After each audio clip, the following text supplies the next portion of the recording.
How to buy a home in Dubai. Today, I'll take you step by step on how to buy a home in Dubai. On the brief, I'm analyzing property so that you can be more informed. Step number 1, check your affordability. If you're buying and listening to me through a mortgage of 25 years, 20 years, 10 or 15, depending on your preference, you would need to check your affordability. Your affordability does not stop with the first payment, the down payment, but also goes on to be an affordability of the monthly payment. We have, in previous sessions, discussed how to stress test your property and make sure that you can afford holding it in good times and in rough times.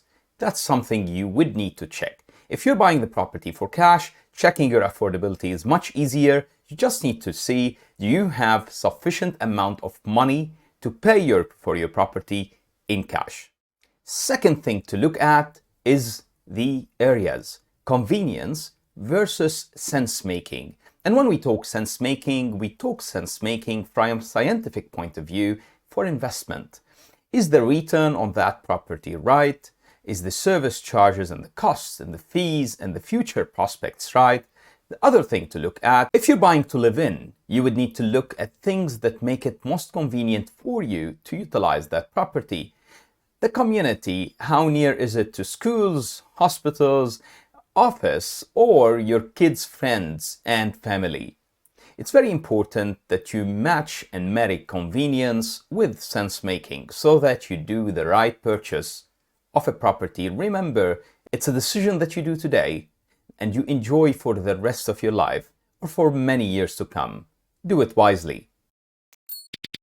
So after you've done step 1 by talking to your mortgage broker and talking to your property broker, understanding the cost of purchase and cost of operations and how can you sustain that, including the cost of mortgage, paying back the mortgage, and any changes in interest rate that can happen with time, and you've confirmed that you can sustain that. And then you've checked the convenience and what is sense making in areas, and you started your research, and you start your research by going through resources like Property Monitor, Property Finder, and Bayut. We have great resources in Dubai, and everyone is trying to add value, as well as the Dubai Land Department website and many other websites, as well as talking to your broker. Talking to your broker can add so much value because your broker knows much, especially if you're dealing with the right broker, knows much about areas and can feed you in so that you can discover what is the best area for you. Now you need to go for a pre-approval. You go for a pre-approval so that at that time and post that time, brokers perceive you right, sellers perceive you right, and you understand that you're a step closer to your property purchase.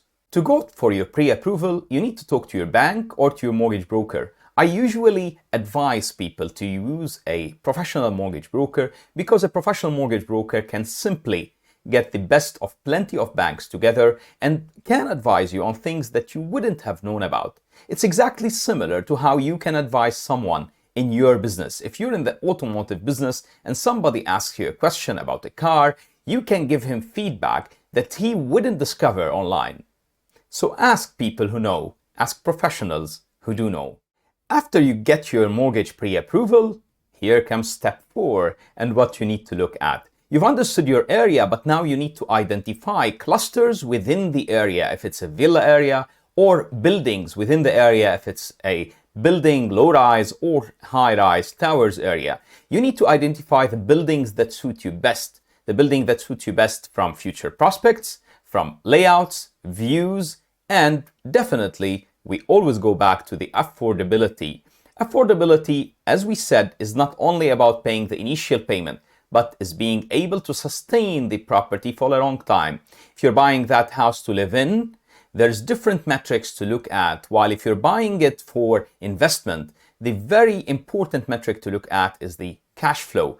How much does it cash flow? Your cash on cash return is very important because it helps you to do a successful investment and sustain it for a very long time so that you eventually end up reaping the best benefit of owning property and having a mortgage, long-term mortgage we're talking about over here. After you specify the exact building or cluster in the area, you have your pre-approval. Here comes step 5. identify what's available. To identify what's available, go through resources like Property Finder, Bayut, and Dubizzle and understand what's available and on offer in the same area. At the same time, talk to your property broker. It's very important to create a relationship with a broker who knows and who cares. And there are brokers who do know and who do care and can add value within your search. When you check what's available, here comes step 6. And step 6 is very important. Identify the ultimate price and the max price you're happy to pay for that property. When you do that, you give your broker a much easier job to negotiate on your behalf, and you can remove some of the emotion that comes with the process of purchasing a property. You know the maximum you would pay for it, and you've done that out of a solid research, so you understand exactly what's in the market. And here comes step 7. You start negotiating, and it's a very important step while you're purchasing your property. There is offer prices in the market, and in general, people will have a leeway to drop a little bit here or there when selling their property. So start talking to agents and start talking to the sellers of property through agents most of the time, because this is how the market runs. In general, I always prefer that you select a preferred agent. That preferred agent can even be your exclusive agent. That benefits you because it allows the agent to fight for you. At the same time, pay him. Never not pay your agent, because if you don't pay the agent, remember somebody else is. And the agent, similar to any other professional, is supposed to fight for the party paying him. So pay your agent and start your negotiation. Remember to always be perceived right by the agent. Agents need to perceive you as somebody who's serious, understand what he wants, and is ready to take a move, as well as is decent in his approach. If you treat people like crooks, most of the time they will end up treating you like a crook, and it stinks. It doesn't taste well at all. I'm sure you've experienced that if you've been on a home run or you've been searching for property in Dubai recently. What happens if you couldn't reach the target price? And this happens so often. You try to negotiate and you can't reach your target price. Here comes tracking prices. So you've known everything that's available on that area and in that building or those few buildings, as well as on that cluster if you're looking at the villa area. Now you can track the price availability and the price changes and the price movements. And you will end up understanding in few days, and sometimes in few weeks, 2 or 3 weeks, you'll end up understanding the movement in price and the parameters of what's happening there, as well as what's available since some time and who is being more motivated to sell with time or more lenient on a price. This can get you nearer to end up getting a deal that you want from the agent that you want on the property that you want. After you found the right property for you and you negotiated the right price, now is the time to sign a Form B. And a Form B is you assigning that agent to create a Form F, or a sales and purchase agreement between you and the seller. If you're doing it without an agent, here you can do it by creating an agreement between a buyer and a seller, and you can do it digitally online through the Dubai Rest app. However, I believe most of us will be buying through an agent. Remember, it's not smarter to buy without an agent. I own brokerages and I have very professional brokers, and I've owned several brokerages in my life, and most of my purchases till date are through brokers, and they do not have to be brokers that work in my brokerage. I work with plenty of brokers in town, and I'm happy with every single one I work with, and I'm rarely not happy with an experience with a broker because I select the brokers who do know what they're talking about, and there is plenty of them. After you sign the Form B, here's the time to sign the Form F, or MOU, and as I said, the Form F and the Form B should be signed digitally.